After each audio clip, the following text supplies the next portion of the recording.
All right. Welcome again, guys, for another session.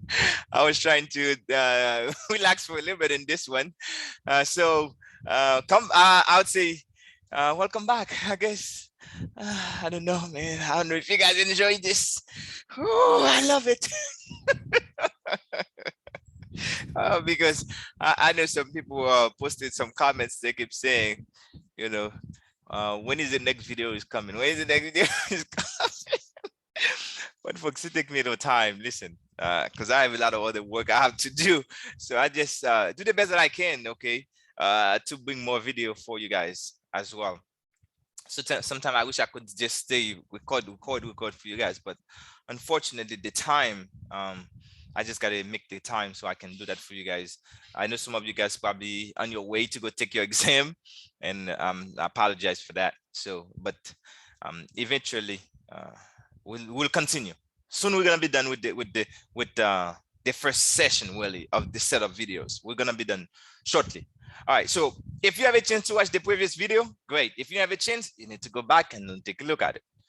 Okay, because if you did not see the video before that one, so you need to go back and we watch that one. If you didn't understand it, don't come to this next one, because I don't want you to keep jumping.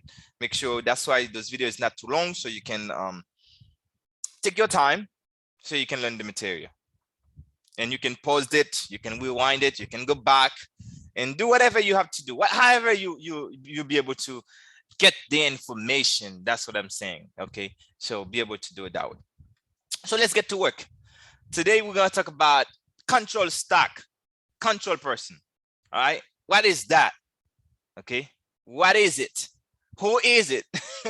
Okay, so control stack or control person.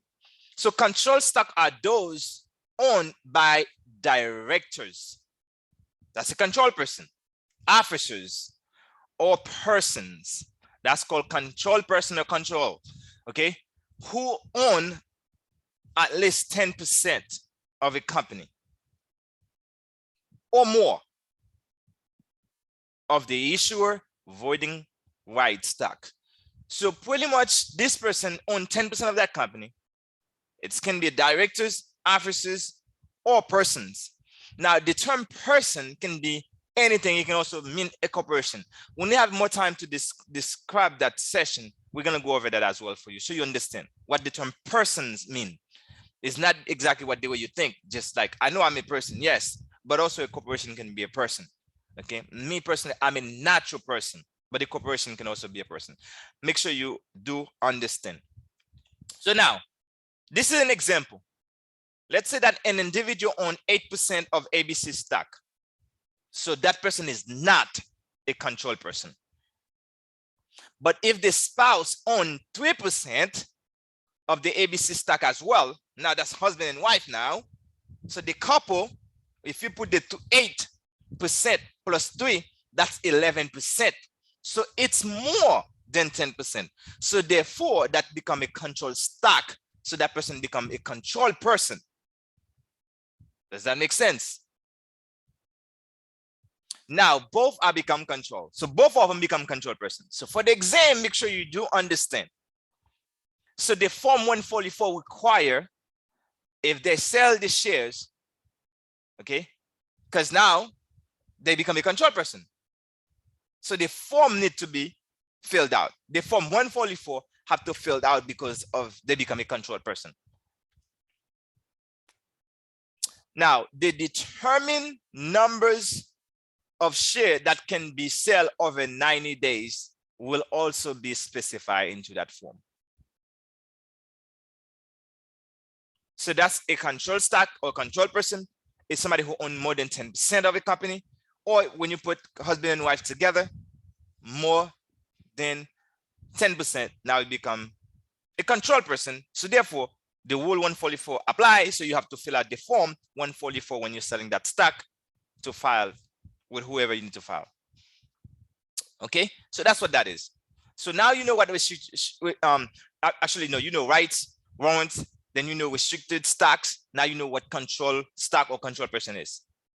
Okay, we're gonna continue. Now, there's a concept that's very important that I'm going to talk to you is what we call ADR. Okay, we're going to talk about the concept called ADR, which stands for American Depositary Receipt, ADRs. Now, how many of you guys probably you see there's some great stocks into a different country and you love to participate to buy those stocks and you can't because that country is different. Maybe that's you have to get some that country money, maybe euro, maybe yen, whatever that company that stock is. So you want to buy, you want to participate. It's such a great company, you want to be part of it. But now you are in the US, but that's impossible to do that. So that's why they come up with this idea, American Depositary Receipt. So the ADR trade on the US stock exchange, on the US market, as any domestic shares would be. So pretty much what they use that ADR. So it's just like it's just like you could buy Amazon or Facebook or Apple stock in the US in the New York Stock Exchange or the NASDAQ or any other one that's list that stock. So they use the ADR, and so you can buy that stock that came from another country, so they can trade right here domestically, like they were a domestic company. So ADRs offer US investors a way to purchase stock in overseas companies that would not otherwise be available here in the US. So foreign firms also benefit because they make money as well, as ADRs enable them to attract American investors and capital without the hassle and expense of listing on the US stock exchange.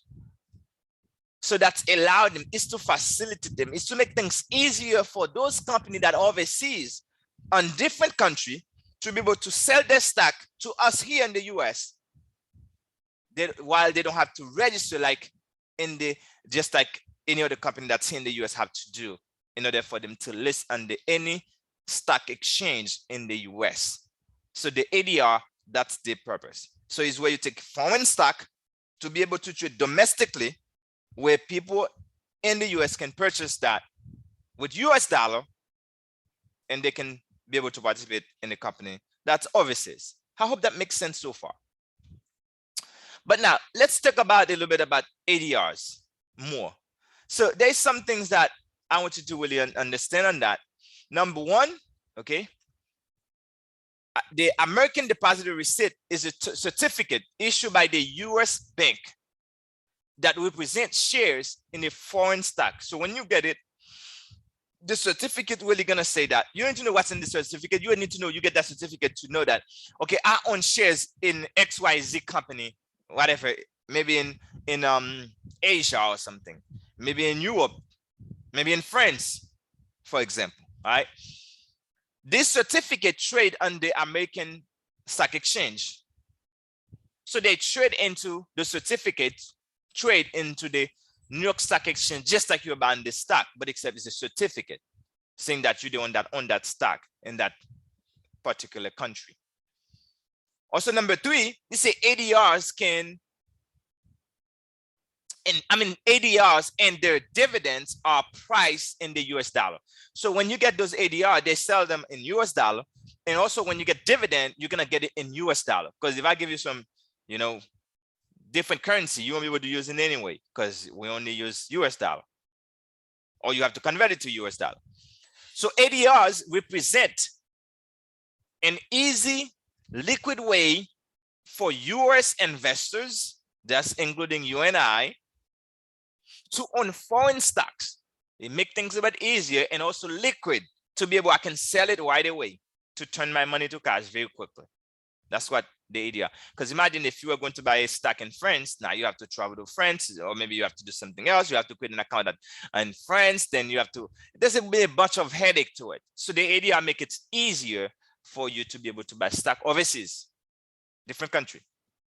Number five, these investments may open investors up to double taxation. So when you have those ADR, you can have double taxation because you can pay taxes in the country and also you can pay taxes in your domestic country. So you pay foreign tax and you can also pay domestic, now you can tax double. And there are limited number of options available. So those ADRs also, there's a limit, they limited. Okay, because I wanted to make sure you really understand what's the ADR, you know, what they are really. But also there's some other thing you need to know about ADRs. Okay, they are making depository receipt. Number one, ease of use will be listed in the New York Stock Exchange or the NASDAQ, but not the OTC. Okay, so you can, when you have that ADR, you can buy it in the New York Stock Exchange, or you can get it at the NASDAQ, but it's not gonna be over the counter market. Okay. Number two, ADRs taxation, dividend paid may be subject to tax withholding by the country currency capital gain. So that's when you make, you know, some dividend, which is going to be taxable dividend, it can be subject to tax withholding. That's when you have to pay taxes on the country currency. If it is the euro, you pay in that. If it is the yen, you pay in that. I don't know what Chinese, if it's Chinese money, I don't know what it is. Whatever the money they use, you pay that capital gain in that currency, country currency. But the capital gain are taxed only in the US dollar. So the dividend, you pay that in the country currency, but the capital gain, only you pay that in the US dollar. So that's, you know, that's an advantage really, the capital gain part. Number three, currency and political risks are part of the ADR. So when you get those ADRs, you have to understand that you're facing currency and political risk. So if you, on a test question, they ask you what risk an ADR can face, you make sure you understand it's currency and political risk. Dividends are paid in the country currency and convert to US dollars. So when you get those ADRs and they pay you some dividend, they're gonna pay you on the country currency, but because it's an ADR, they're gonna convert it. That's why you see they use the bank issue those ADRs for you, make it a bit easier to convert that for you in US dollars, so you don't have to go travel to that other country to, after you sell that stock. So now you got to go take your euro and change it to US dollar. You don't need to do that because the ADR will allow you to do that. That's the benefit why you buy those ADRs, so you can participate in a different country stock, but you're gonna convert in US dollar. So it's to help domestic investors like us here to participate in foreign investing, foreign stock. That's what ADRs, it was pretty much created for, American Depositary Receipt. Hopefully that's helped you out. Again, remember those videos was designed to help you take a few points on your exam, but they're not there to just say, oh, just with this video alone, I'm going to make it. Okay, so make sure you remember that. So hopefully that's helped you out, and I see you on the next video when we come up with it.